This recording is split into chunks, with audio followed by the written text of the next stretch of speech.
Si de algo saben las abejas, es de flores. Hay de todo tipo y para todos los momentos. Lo importante no es solo su color, tamaño o forma, sino lo que hace sentir cada una. Y para esos sentimientos trabajan. Igual que el Banco Central, que trabaja para hacer florecer la economía y que sientas estabilidad. Para ese sentimiento de tranquilidad, para ese sentimiento de crecimiento y desarrollo, para que la primavera llegue a todos los sectores y los planes de muchos den grandes frutos. Banco Central de la República Dominicana, 75 años trabajando por una estabilidad que se siente.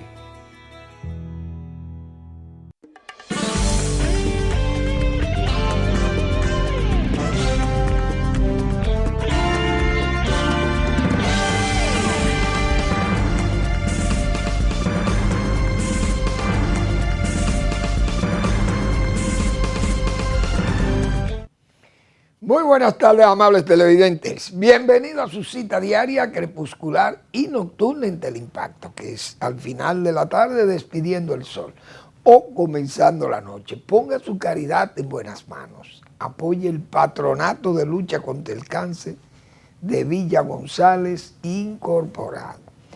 809-443-8010. También el Hogar Escuela Santo Domingo Sabio espera por su contribución a hacer una vida más llevadera a jóvenes que están en altísimo riesgo de ser atrapados por la delincuencia. Y hemos dicho muchas veces que el único destino que tienen esos jóvenes que entran en ese campo minado de la delincuencia es ir del tugurio al cementerio o a la cárcel. Entonces, los salesianos forman estos jóvenes y los convierten en ciudadanos útiles al país.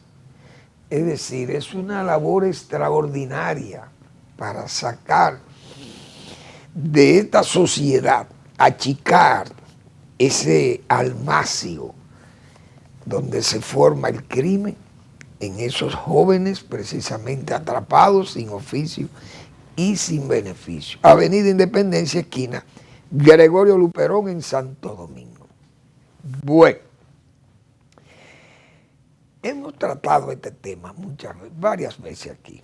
La última vez creo que fue la semana pasada, referente a la medida anunciada por el Partido Revolucionario Moderno de solicitar un cambio en la ley 3318, creo que es la ley de los partidos políticos, para el asunto del financiamiento de las campañas políticas. Y eso está bien, muy bien. Es una pena que sea tan tarde que se plantee eso.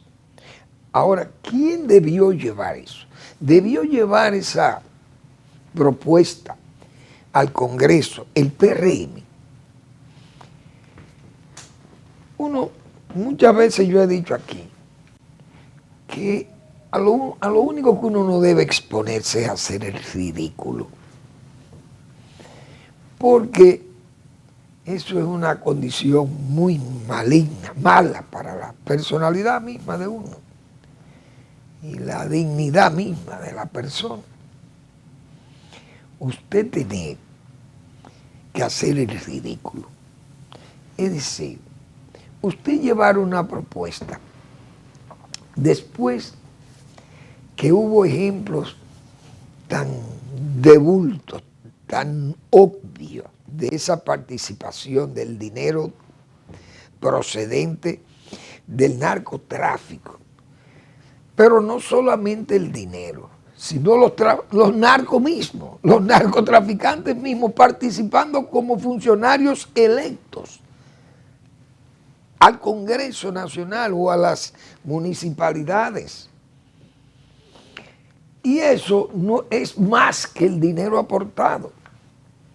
Es gente que usted sabe que esas riquezas no pueden tener un origen limpio, porque cuando una persona de esas se acerca a un partido político y dice que quiere participar en una primaria o en una elección popular y dice que él tiene recursos para sostener su candidatura y que no necesita del partido, de los fondos del partido que se le asigna, que pueden ser aplicados para otras actividades proselitistas o para candidatos que no tienen los recursos. Muy bien. Ahora, caballero o dama, ¿de dónde procede su riqueza? ¿Quién es usted? Ah, yo tengo 3 carguas. Estoy construyendo edificios en tal calle, en tal ciudad, en la ciudad donde me voy a postular. Y además tengo un juego de billar por allí. Y tengo una serie de negocios que todo el mundo sabe que esos negocios son propios de personas que no son emprendedores de industria o de empresas de manufactureras o comerciales.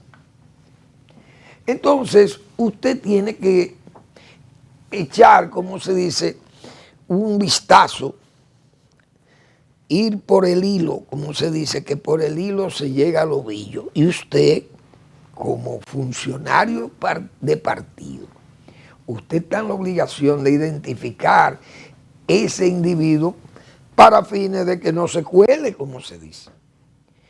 Bien, me dirán, pero eso le puede pasar a todos los partidos. Es verdad. Pero es que hay un partido en especial, que era como decía el doctor Marino Vinicio Castillo, en aquella época de plomo, vamos a llamarle así, que él decía, el PRD no está lleno de narcos. No, el problema es que todos los narcos quieren ser del PRD. ¿Por qué? ¿Qué atractivo tenía el PRD para eso? Había un atractivo especial. ¿Cuál era? Bueno, estamos abajo, incluso manifestado por sus propios líderes. Estamos abajo, no por el doctor Peña Gómez, nunca lo expresó, pero hubo otro líder post Peña Gómez que expresaba en forma clara, olímpicamente y en forma descarada, sin máscara, con su fisonomía propia. Nosotros aceptamos dinero de donde venga, no importa de dónde venga el dinero. Muy bien, llegó, ahí está. Es decir, no hay que ahondar profundo, no hay que cavar profundo para usted encontrar un filón de oro, de evidencias de que mucha gente que se acercó al PRM venía por ese atractivo especial de que no había problema en usted llegar ahí con recursos. Mire,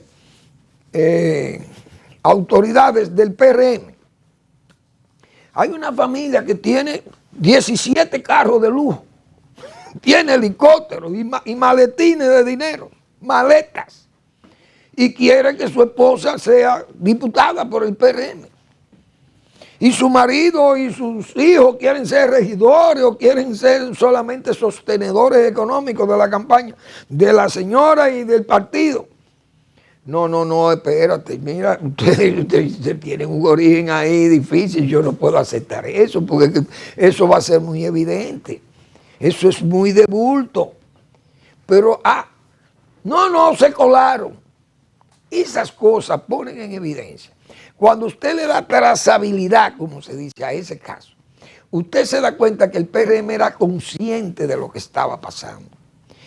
Negar eso es hacer el ridículo. Pero también llevar ahora ese proyecto de ley, después que hubo tantas evidencias negadas, es decir, hubo que venir en tradiciones, pedidos de las autoridades norteamericanas para que se pusieran en evidencia los casos. No fueron espontáneamente después de electo que las autoridades del PRM dijeron, miren, vamos, aquí estamos cundidos, como se dice, estamos llenos de narcos, tenemos que salir de esta gente. Miren, la DEA, la embajada americana o el Ministerio Público, miren, recojan a esta gente, que esta gente se nos colaron aquí. Eso no pasó. Entonces, ya con aquellos antecedentes de aquel periodo 2000-2004, esos antecedentes, más los anteriores todavía, que venían de más atrás, eran para mantener en alerta a ese partido, por lo que decía el doctor Marino Vinicio Castillo. El PRD no es un partido de narcos, no. El problema es que todos los narcos quieren ser del PRD. Y era una evidencia clara, cristalina, de esa participación. Entonces hoy, pienso yo, que eso no es ridículo porque es una realidad que se quiere corregir. Pero después que usted tuvo una participación activa, es mejor, yo pienso que el propio PRM debió cuidarse de eso. El propio Paliza también, que es un hombre joven que no es narco, porque nadie lo ha señalado a él como una persona con origen de ese tipo de delincuencia. Entonces, ¿para qué exponerse el propio presidente? No, pónganle eso a un partido aliado o a un grupo de sociedad civil que presente ese proyecto y ustedes le dan apoyo porque tienen todo el Congreso para pasarlo, variar la ley, hacer lo que ustedes quieran. La oposición no puede negarse a eso, porque sería entonces estar trabajando con Satanás o con Lucifer, como se dice. Usted no va a negarse a que se pase un proyecto de ese tipo, aunque usted esté en la oposición y necesite recursos, porque entonces quedaría en evidencia que usted es un receptor de ese dinero de mal origen, o sería capaz de recibir dinero de mal origen. Por eso es que uno le choca, y mucha gente, yo sé que le va a hacer críticas muy severas al propio presidente del PRM y al PRM mismo, porque la verdad que no le luce llevar eso como lo están haciendo, porque es muy evidente que fueron negadas las evidencias. Es decir, miren, señores, el partido tiene muchísima gente del narco. No, ¿usted conocía a esa gente? No, yo no lo conocí.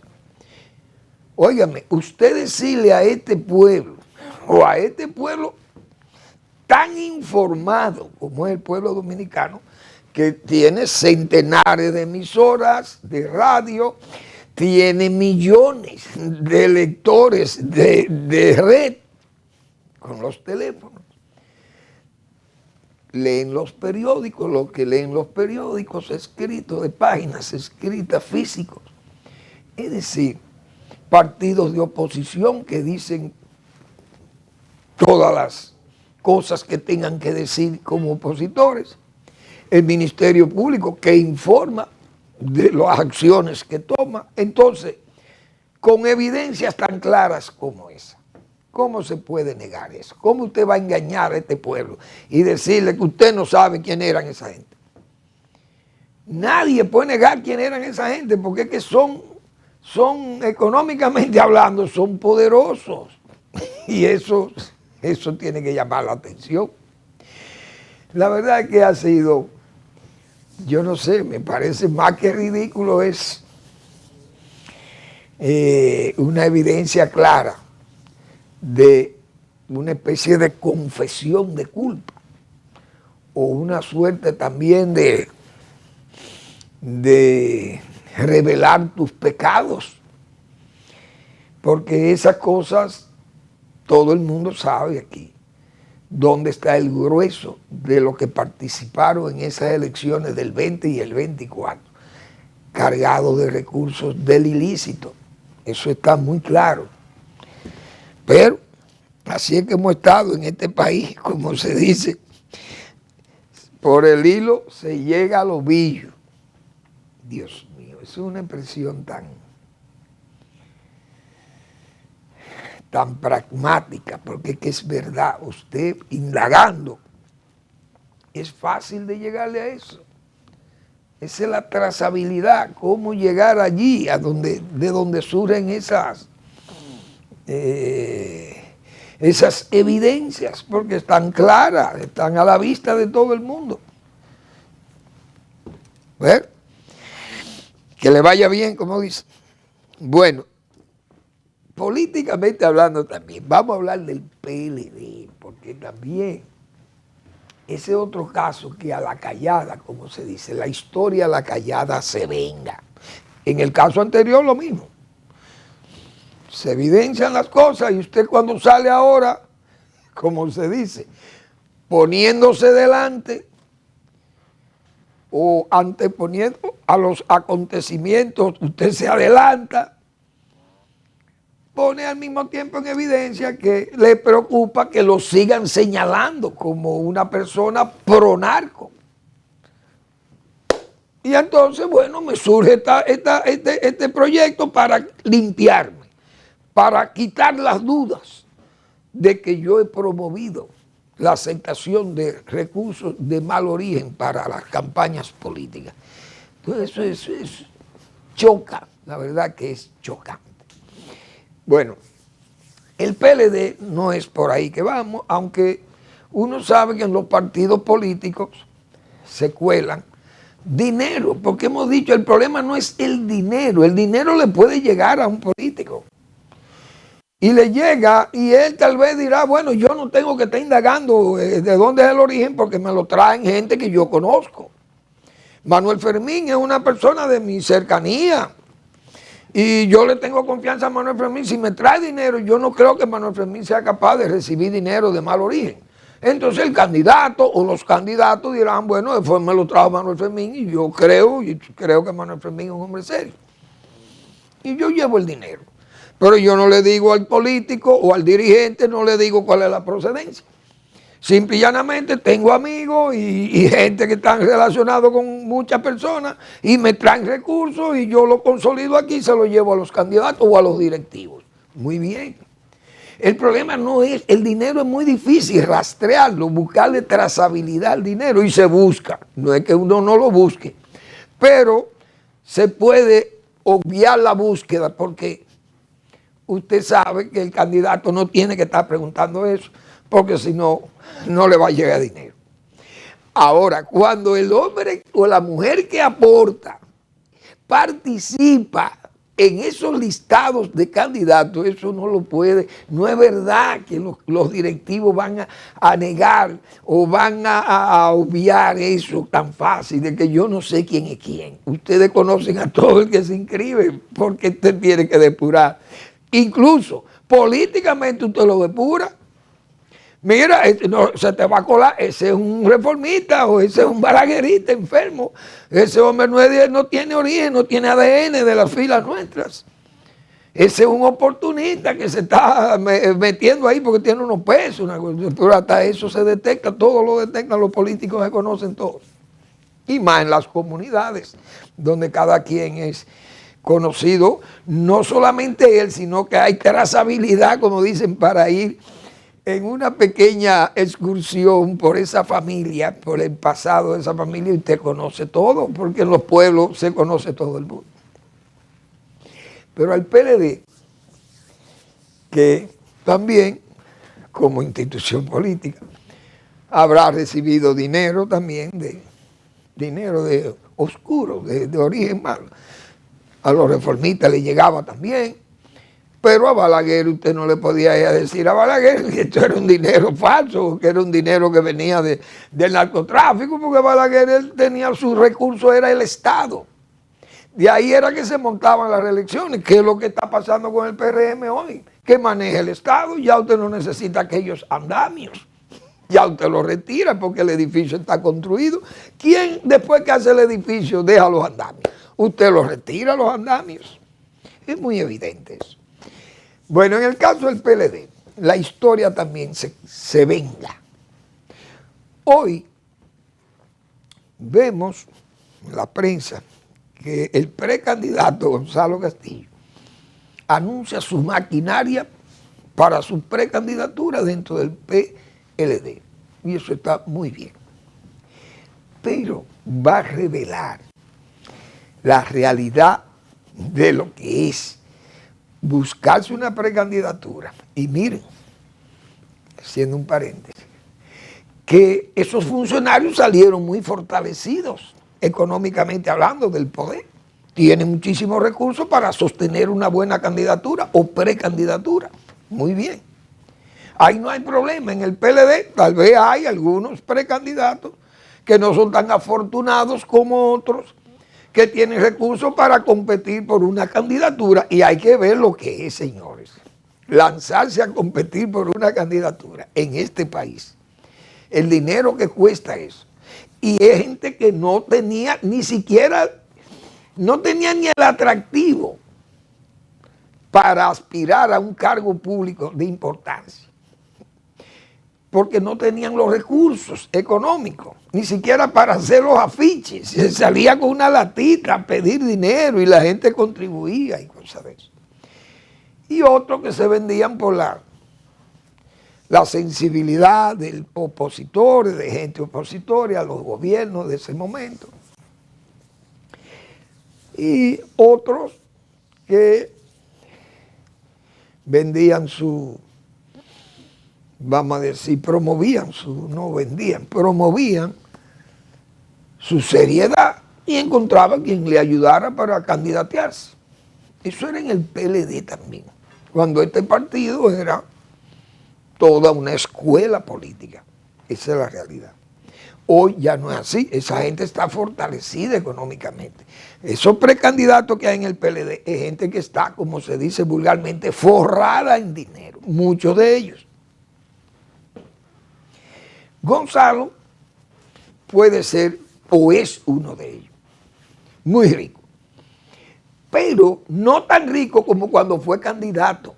Por eso la historia hoy le va a obligar a evidenciarse, y Gonzalo va a tener que demostrarle al pueblo dominicano por cómo se usaron y se abusó del uso de los recursos públicos para él ser candidato de Danilo Medina, de Danilo como jefe del gobierno, jefe del PLD, líder máximo de este país, que obstinadamente entendía que era fácil vencer a Leonel Fernández dentro de ese partido, y escoge a Gonzalo como candidato sin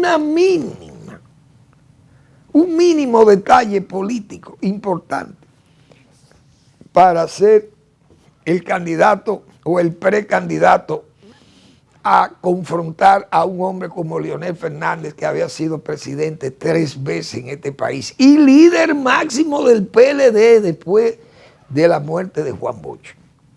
Es decir, era una osadía, no más que una osadía, era un atrevimiento. Solo el poder que corrompe, que daña, que destruye, que construye también, pero que hace de todas las maldades y aliando la mala fe y la astucia con el poder. Ese grupo entendió que era fácil vencer a Leonel Fernández y mandaron a Gonzalo. Y Gonzalo fue el candidato que venció aquel liderazgo de Leonel Fernández. Poderoso, fue vencido en unas primarias que llegaron a los extremos de viciar todo el proceso de primaria para que ganara el candidato de Danilo. No Gonzalo Castillo, sino el candidato de Danilo. Quien fuera, Manuel Fermín, lo promovían ahí y le ganaba a Leonel, usando los recursos públicos.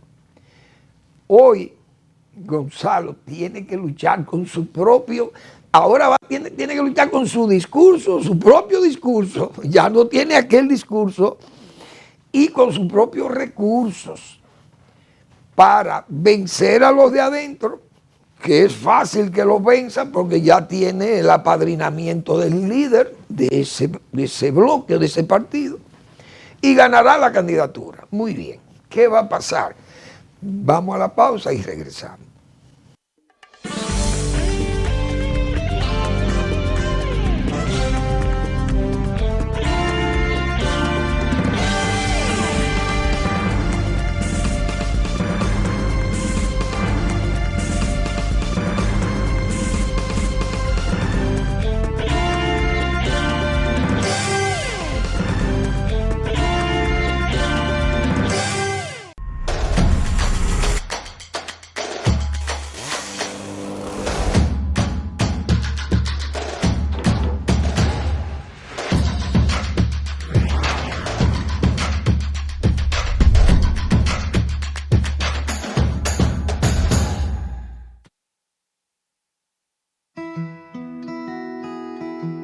Si de algo saben las abejas, es de flores.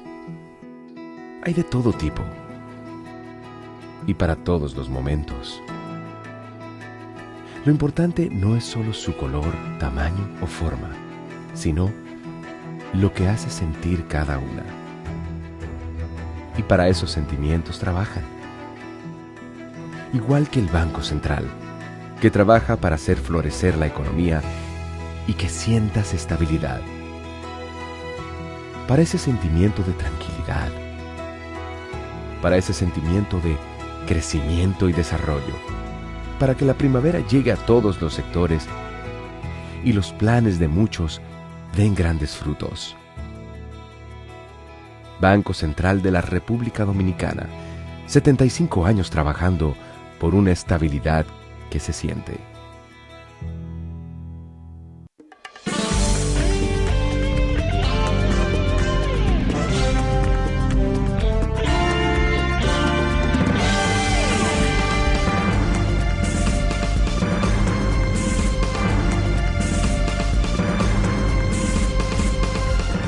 Pues bien, ese caso de Gonzalo Castillo como precandidato va a evidenciar todo lo que fue aquella campaña, aquella absurdidad, cabe el término, de la facción del señor Danilo Medina por vencer a Leonel Fernández.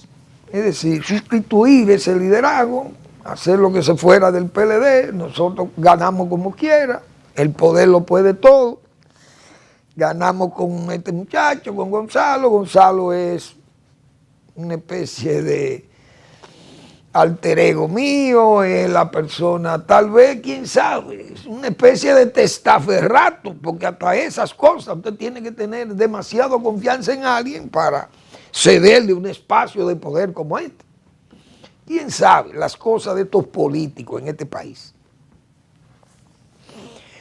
Pero si a Gonzalo lo promueven para que sea el candidato del PLD, él va a probar ahora lo difícil que es, desde una especie de abajismo, en este caso no rabioso, un abajismo forzado, ver ahora sin aquellos camiones transportadores de dinero que transportaban miles de millones de pesos para sostener su nombre y su campaña.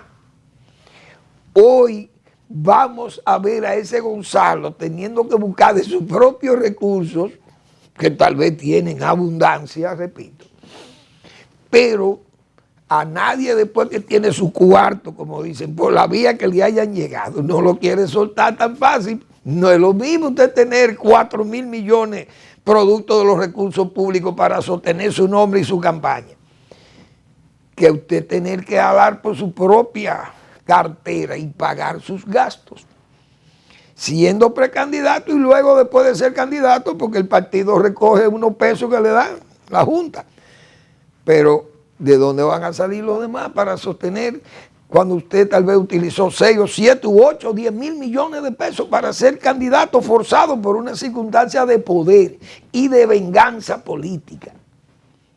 Entonces, eso va a ser una prueba para, diríamos, ese pobre joven que va a tener que enfrentarse a la verdadera realidad de ser un precandidato o un candidato, porque él sería un precandidato por asunto de formalismo, pero él sería el candidato, porque el dueño del partido, lo que queda ahí es Danilo Medina.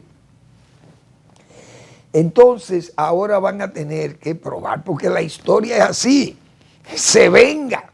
Ahora la historia le va a obligar a que sepan cómo es que se bate el cobre, como antes. Pero que él fue producto de esas circunstancias propias de la política cuando se ejerce en forma maquiavélica, pero no con el pragmatismo de Maquiavelo, sino utilizando a Maquiavelo como un símbolo satánico de la política, que no lo es. Pues Maquiavelo no es un símbolo fatal, satánico de la política, porque Maquiavelo se dedicó a estudiar la política, el Estado, mejor dicho. No la política, no, el Estado, cómo se tenía que manejar el Estado. Y se pasaba largas horas, como se dice, estudiando a Petrarca y a Dante, leyéndolos y pensando, horas largas. Decía él en una carta que le envió a un amigo, Maquiavelo, de esa Italia de los 1500 y algo. Aquí estoy, me paso las tardes en visitando panaderos y molineros y cosas, y agricultores, y cazando en los campos. En las tardes me cambio, me pongo ropa adecuada, ropa, no recuerdo cómo es, ropa como de salón, algo así, era lo que él quería decir en eso. Y entonces leo larga jornada leyendo a Dante y a Petrarca, y cultivando mi mente ¿cómo fue que decía él? Deshomogeneizarse, o sea, quitarse los mo, deshomonizarse. Entonces, la mente, el cerebro, o sea, se limpiaba para leer a esos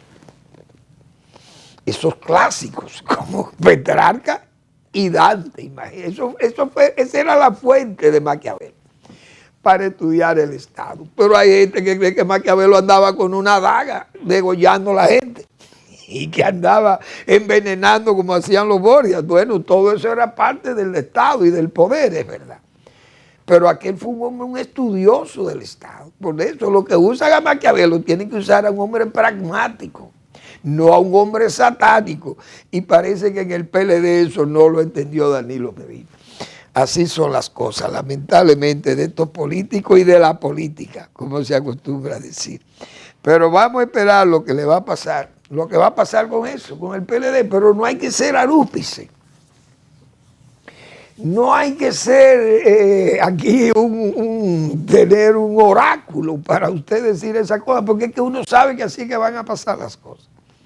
Entonces, ¿van a rescatar ese partido a los niveles que tenían? No lo van a llegar. No van a llegar porque ya hoy tienen entonces un antemural. Aquel que despreciaron ayer, hoy se le pone en el camino. ¿Por qué? Porque los liderazgos son esos liderazgos que levantan emociones, esos liderazgos que tienen esos candidatos o esos personajes que tienen esa aura o que están ya preparados para estudiar el pasado o reflexionar sobre el pasado, actuar en el presente con la prudencia y la destreza y las habilidades y tener también la visión de futuro. Si usted no reúne esas condiciones, usted no va a ser un líder, usted no le va a levantar emociones, puede conseguir aplausos, interesado por los cuartos, los recursos, el poder, etcétera, etcétera. Pero no va a la gente no siente emociones por usted. Y lamentablemente eso es lo que ha ido pasándole al PLD, porque es un partido que va en descenso y el otro va en ascenso. Entonces van por caminos totalmente distintos. ¿Qué esperan? ¿Qué es lo que va a pasar? Bueno, jugar el papel de ¿a quién nos vamos a unir? Usted sabe lo que un partido que fue una suerte también de oligarquía de masa ayer, pero ayer próximo, y que hoy ese mismo partido enfrente una situación política electoral de que tiene que ir pensando a ver a quién unirse en unas elecciones, porque ya es un partido de tercer lugar. Eso es terrible. Pienso yo que ese es uno de los desgastes más rápidos para un partido político, porque el PRD se desgastó indiscutiblemente y el Partido Reformista se desgastaron, pero hubo que esperar mucho tiempo, el PRD principalmente. El Partido Reformista, con la muerte de Balaguer, todo el mundo sabe que comenzó, eso fue un descenso, un choque, porque aquel era un liderazgo, y fue un liderazgo que no solamente tenía esa atracción y esas emociones que da el liderazgo de un hombre como Balaguer, sino que esa estructura política la creó él, ocupar el espacio que ocupaba y darle forma a su liderazgo y al mismo tiempo tener esa estructura partidaria para poder participar. Y eso fue lo que le hizo Balaguer.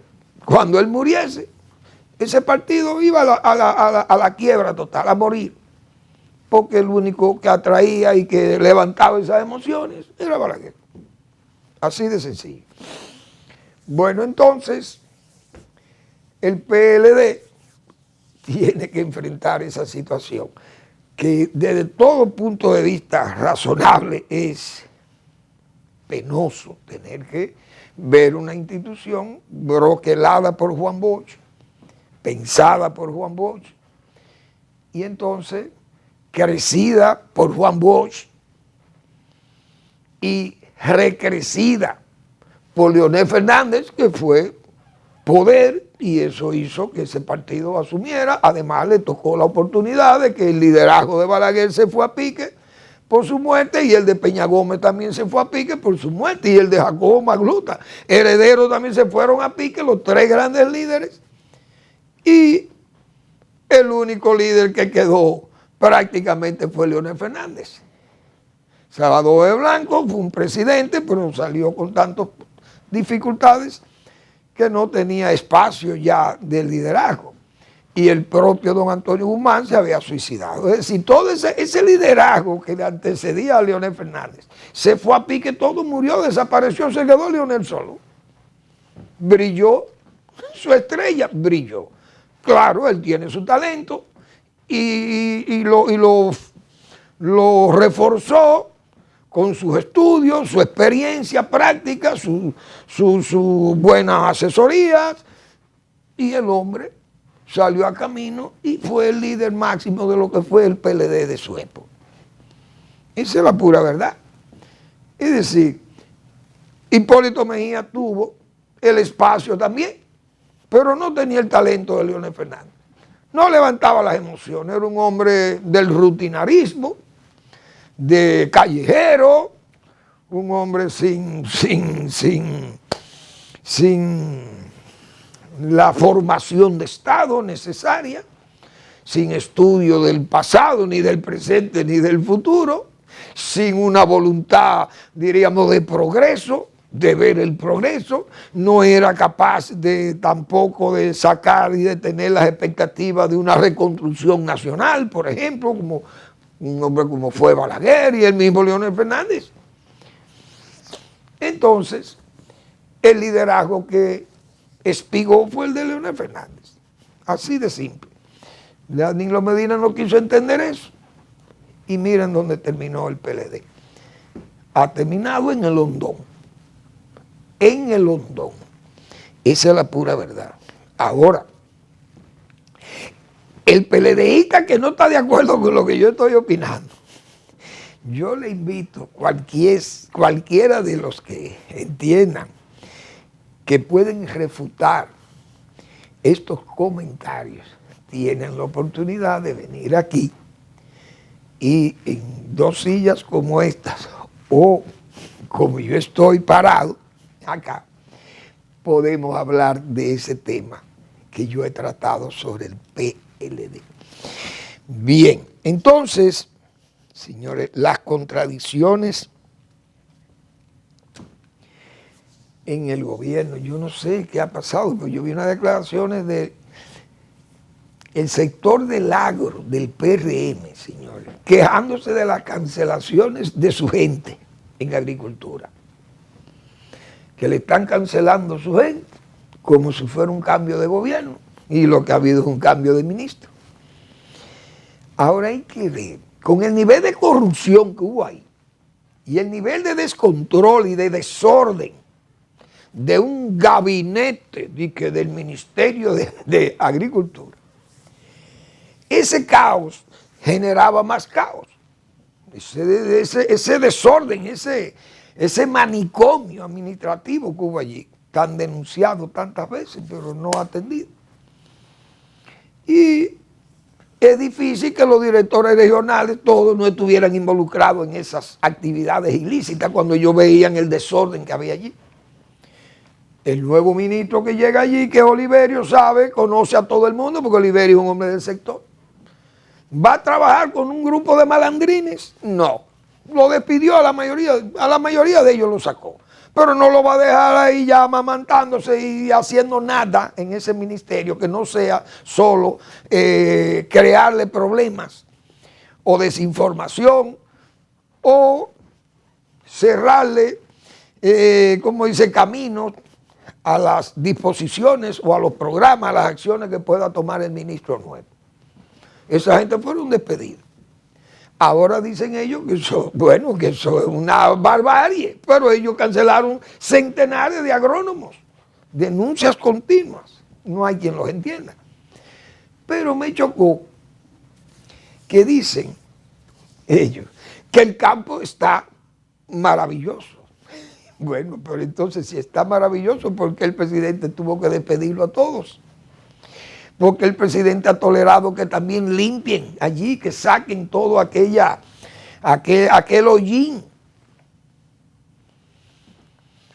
Entonces, ahí está la contradicción. Dicen también ese comité agropecuario o facción agropecuaria del PRM, que hay una revolución, es decir, hay un regreso de jóvenes hacia el campo, por lo atractivo que es el campo y que el presidente Abinader le ha brindado tantas oportunidades.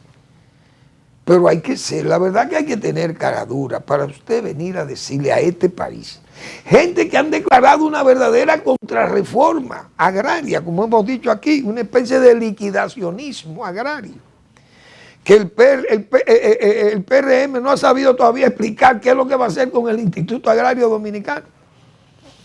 Pero ahí usted no sabe qué está pasando, el sector agropecuario anduvo por su cuenta. Tal vez hoy se puede decir que tiene una cabeza que podría por lo menos, si no lo saca a camino, pero por lo menos le pone la decencia, porque Oliverio es una persona, un caballero, y es un técnico súper capaz y un productor eficientísimo. Es una personalidad del sector agropecuario, Oliverio es para allá. Entonces, yo no entiendo cuál es ese bienestar de que gozan los campesinos y gozan los jóvenes campesinos como atractivo para ellos decir que se van a dedicar a las labores agropecuarias, atraídos por esas políticas, esa política de producción o de estímulo a la vida campesina. Yo no entiendo esto, a menos que sean personas de la ciudad que van a hacer villas y que van a hacer pequeñas finquitas de campo, como una especie de vida bucólica de los campos, a caminar, a tomar el aire fresco. Bueno, como decía yo de Maquiavelo, que salía a hacer cacerías y a recolectar plantas o a sentir el aire fresco de los campos. ¿Será eso los jóvenes que han ido a los campos de nuevo a integrarse a las funciones agropecuarias? Porque la verdad que eso no lo ha notado nadie en este país. Vamos a la pausa.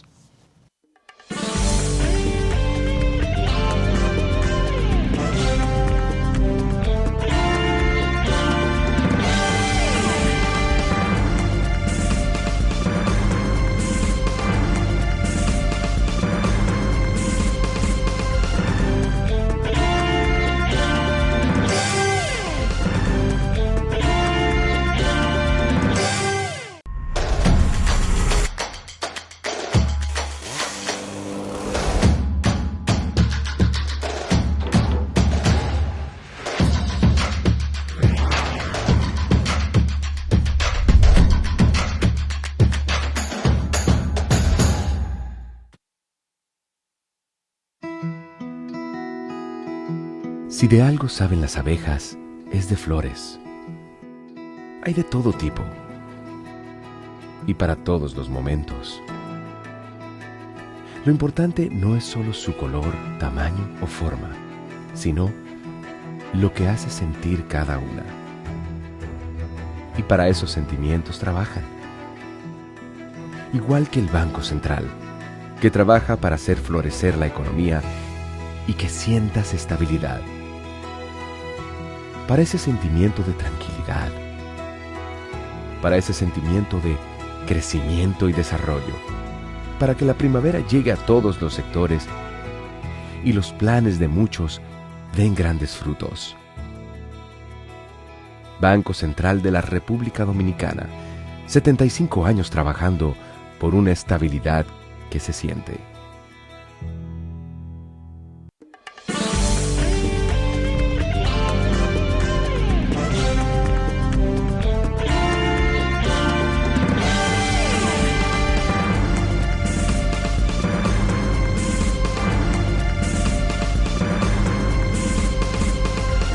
La verdad que uno, viendo las decisiones que se han tomado en Europa, toda esta situación geopolítica y de la energía, ahora que estamos en esta guerra, ahora involucrado todo el mundo, el globo le cae encima a esto porque se genera una incertidumbre global, panorama sombrío, como decíamos ayer, de todas las naciones del mundo, pequeñas y grandes, ricas y pobres, todas tienen problemas. Pero Europa, que se supone que hay cabezas pensantes ahí. Y yo siempre, a mí me tocó, yo recuerdo que fui a España en esa época y vi aquellos debates que había en España con el cierre de plantas nucleares, que en España hay como 7 u 8 plantas.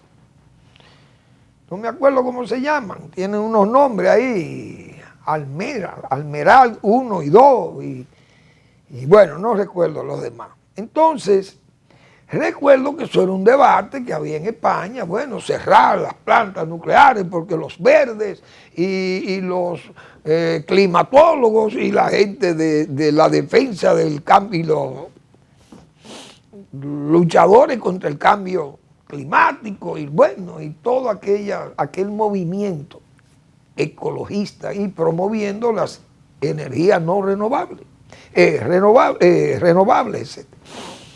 Entonces,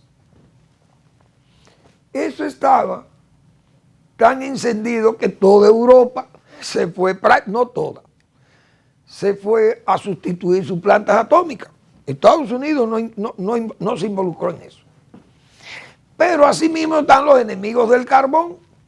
Y aquí lo hemos visto, ayer mismo decíamos, ahí hay un comité también de cambio climático y de lucha y que iba a llevar a la Comisión Interamericana de Derechos Humanos el carbón, pero lo que nosotros generamos 1000 megavatios con carbón, China debe tener millones de megavatios, Polonia. Entonces hubo países que se negaron en Europa, por ejemplo Polonia, no, yo no dejo las minas mías de carbón, yo voy a seguir produciendo plantas de carbón. No tengo que ver que la Unión Europea, aquí en esto nosotros, la decisión es de nosotros los polacos. Pero en Alemania, la principal economía de Europa, comenzó a llevarse de dos agentes de Putin. Angela Merkel, ex comunista de la Alemania Oriental, y el señor Schröder, que fue canciller de Alemania, pero agente prorruso. Y Rusia, parece que Putin comenzó a estimular y a darle dinero a los verdes para que los verdes se hicieran fuertes en Europa y al mismo tiempo exigieran el desmantelamiento de esas plantas nucleares y él entrar con su venta de gas y de petróleo relativamente barato y la Europa, como dice, le tomó la palabra al genocida de Rusia. Miren dónde terminó. Hubo algunos europeos que dijeron, miren, no caigamos en esta trampa, porque eso es una trampa, depender de Rusia en materia energética, Europa. Pues le creyeron Schröder y la propia Angela Merkel, repito, 2 traidores de la Alemania, hoy Alemania está pagando eso. Una energía cara Y miren cómo está la situación ahora. Francia no cayó en el error y tiene sus plantas nucleares. España tiene ya proyectado para el 2027 y el 2030 cerrar sus plantas nucleares. Y miren la situación que se ha presentado ahora. Pero ya van, la guerra de Ucrania y la guerra de Irán le han dado en la cara a Europa.